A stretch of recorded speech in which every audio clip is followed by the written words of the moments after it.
Have you ever felt yourself going through a storm and sometimes you question if God's even there with you or if God recognizes that you're there? Well, I got a story for you we're going to dive into today. Matthew 8:23 through 27. When the storm meets the Savior. Today we're going to be diving into a powerful moment in the Gospel of Matthew, chapter 8, verses 23 through 27, a story of fear, faith, and authority of Jesus over life's storms. Matthew 8:23 through 27 says, Then he got into the boat and his disciples followed him. Suddenly a furious storm came up on the lake, so that the waves swept over the boat. But Jesus was sleeping. The disciples went and woke him, saying, Lord, save us. We're going to drown. He replied, You have little faith. Why are you so afraid? Then he got up and rebuked the winds, and it was completely calm. The men were amazed and asked, What kind of man is this? Even the winds and the waves obey him. In this passage, Jesus and his disciples embark on a journey across the Sea of Galilee. The sea was known for its sudden and violent storms due to the geography, because the backdrop for a profound lesson in faith and divine authority.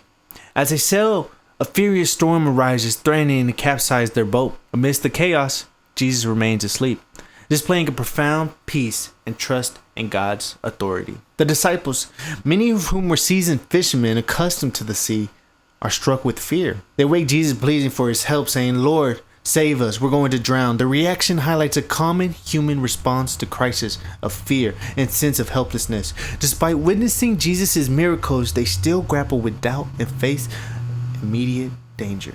Jesus' response was when he wakens and addresses their fear, saying, You of little faith, why are you so afraid? This rebuke isn't harsh, but it serves as a gentle correction, reminding them of the trust they should place in him. Jesus demonstrates his divine authority by rebuking the winds and the waves, bringing about an immediate and complete calm. The act underscores his power over nature and reassures his followers of his control over all circumstances. The disciples' amazement.